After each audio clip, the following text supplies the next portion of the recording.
Hi friends, నమస్తే. నేను మీ నాగేశ్వర్ దేవులపల్లి. మీరు చూస్తున్నారు మనసేవ తెలుగు యూట్యూబ్ ఛానల్. ఆసరా చేయూత పెన్షన్లకి సంబంధించినటువంటి బిగ్ అప్డేట్ని అయితే నేను మీకోసం ఈరోజు ఈ వీడియోలో తీసుకొని రావడం అయితే జరిగింది. ఏప్రిల్ నెలకి సంబంధించినటువంటి ఆసరా పెన్షన్లు విడుదల చేయడం అయితే జరిగింది రాష్ట్ర ప్రభుత్వం. ఈ యొక్క పెన్షన్స్ అయితే రెండు రకాలుగా రాష్ట్ర ప్రభుత్వం అయితే లబ్ధిదారులకి ఇవ్వడం జరుగుతుంది. ఒకటి పోస్ట్ ఆఫీస్, అదేవిధంగా పంచాయతీ సెక్రటరీల ద్వారా గ్రామీణ ప్రాంతాలలో పెన్షన్ డిస్ట్రిబ్యూషన్ అనేది రాష్ట్ర ప్రభుత్వం చేయడం జరుగుతుంది. రెండవ పద్ధతి వచ్చేసి నేరుగా లబ్ధిదారుల ఖాతాల్లోనే ఈ యొక్క నగదుని జమ చేయడము, వారు బ్యాంకుకి వెళ్ళి తీసుకోవడం, ఈ విధమైనటువంటి పద్ధతి అయితే రాష్ట్ర ప్రభుత్వం ఫాలో అవడం అయితే జరుగుతుంది. అయితే ఈ యొక్క పంపిణీ కార్యక్రమంలో భారీ మార్పులని చేర్పులని రాష్ట్ర ప్రభుత్వం అయితే తీసుకొని రావడం జరిగింది. అసలు ఏంటి ఆ మార్పులు అనేటటువంటి పూర్తి క్లారిటీ ఇన్ఫర్మేషన్ని నేను మీకు ఈ వీడియోలో అందించడం జరుగుతుంది. వీడియో చూస్తున్నటువంటి ప్రతి ఒక్కరు కూడా ఈ వీడియోని లైక్ చేయండి. ఆ వెంటనే వచ్చేటటువంటి హైప్ పాయింట్స్ కూడా వీడియోకి ఇస్తారని కోరుకుంటున్నాను. ఇలాంటి లేటెస్ట్ అప్డేట్స్ కనుక మీకు నోటిఫికేషన్ రూపంలో రావాలి అనుకుంటే మన ఛానల్ని సబ్స్క్రైబ్ చేసుకోండి. పక్కనే బెల్ ఐకాన్ ఉంటుంది, దాని మీద ట్యాప్ చేసి ఆల్ అని సెలెక్ట్ చేసుకోండి. ఇప్పుడు మనం వీడియో టాపిక్లోకి వెళ్ళిపోయినట్టయితే ఇక్కడ నేను మీకు గత 2 రోజుల ముందే వీడియో అనేది కూడా చేసి పెట్టడం అయితే జరిగింది. ఈ యొక్క పెన్షన్స్ అయితే 24వ తారీఖు రోజు నుండి 30వ తారీఖు ఏప్రిల్ వరకు అయితే ఈ యొక్క పెన్షన్ల పంపిణీ కార్యక్రమం అయితే ఉంటుంది అని చెప్పేసి రాష్ట్ర ప్రభుత్వం అయితే మనకి ఇన్ఫర్మేషన్ ఇవ్వడం అయితే జరిగింది.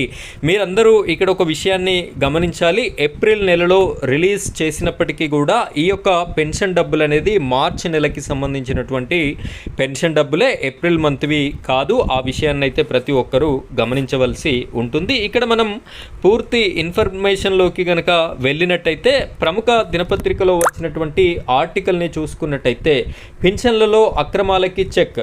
ఇక్కడ చాలా రకాల అక్రమాలు అనేది ఈ యొక్క పెన్షన్ల డిస్ట్రిబ్యూషన్లో భాగంగా జరుగుతున్నాయి అని చెప్పేసి మనకి తెలుస్తుంది. ఇక్కడ క్లియర్గా చూసుకున్నట్టయితే రాష్ట్రంలో చేయూత పెన్షన్ల పంపిణీలో పారదర్శకత పెంచేందుకు, అక్రమాలకి అడ్డుకట్ట వేసేందుకు ప్రభుత్వం కీలక నిర్ణయం తీసుకుంది. ఇప్పటికే గ్రామీణ ప్రాంతాల్లో విజయవంతంగా అమలవుతున్న ఫేషియల్ రికగ్నిషన్ విధానాన్ని ఇకపై రాష్ట్రంలోని అన్ని పట్టణాలు, నగరాల్లోనూ అమలు కానుంది. ఇక్కడ మీ అందరికీ తెలుసు, గ్రామీణ ప్రాంతాల్లో ఉన్నటువంటి పెన్షన్దారులందరికీ కూడా కళ్ళని స్కాన్ చేసి ఫేషియల్ రికగ్నిషన్ ద్వారా పెన్షన్స్ అయితే ఇవ్వడం జరుగుతుంది.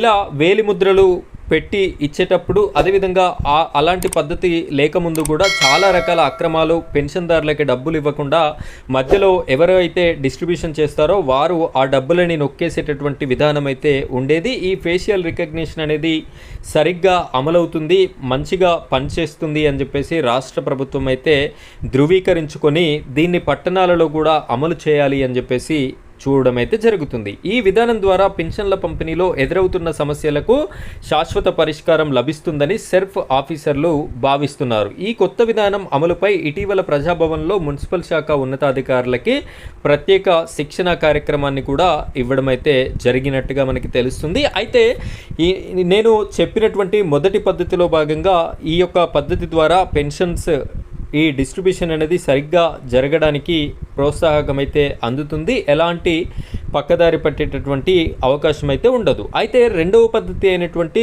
బ్యాంక్ అకౌంట్స్ ద్వారా పెన్షన్ పొందుతున్నటువంటి లబ్ధిదారులపైన కూడా దృష్టి పెట్టడం అయితే జరిగింది.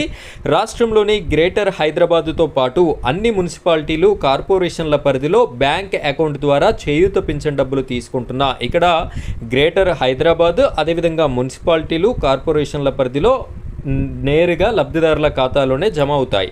సో అక్కడ ఫేషియల్ రికగ్నిషన్ ద్వారా సేకరిస్తారు. వారందరి వివరాలు సేకరించడం వల్ల లబ్ధిదారులు వేలిముద్రలతో పని లేకుండా యాప్ ద్వారా సులభతరంగా తమ గుర్తింపును నమోదు చేసి పెన్షన్ తీసుకోవచ్చు. ఈ కొత్త టెక్నాలజీతో లబ్ధిదారులు జీవించి ఉన్నారా, వలస వెళ్లారా అనే విషయాలు సులభంగా తెలిసిపోతాయి. వరుసగా 3 నెలలు పెన్షన్ తీసుకొని వారిని గుర్తించడం, చనిపోయిన వారి పేర్లను జాబితా నుంచి తొలగించడం వంటివి జరుగుతాయి.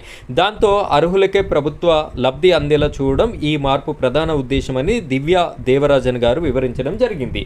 సో ఈ విధమైనటువంటి పద్ధతిని తీసుకువచ్చి ఈ రెండు పద్ధతుల్లో పెన్షన్ డిస్ట్రిబ్యూషన్ చేసేటటువంటి పద్ధతులని మరి ఒకసారి రీచెక్ చేయడము, పెన్షన్దారులకి సరి అయినటువంటి లబ్ధిదారులకి మాత్రమే పెన్షన్ అందాలని అటువంటి ఉద్దేశంతో ఈ యొక్క పద్ధతిని తీసుకురావడం అయితే జరుగుతుంది. ఫ్రెండ్స్, ఇది ఈరోజు మన వీడియో టాపిక్. ఇలాంటి లేటెస్ట్ అప్డేట్స్ కోసం మీరు మన ఛానల్ని సబ్స్క్రైబ్ చేసుకొని సపోర్ట్ చేయండి. Thank you friends, thank you very much.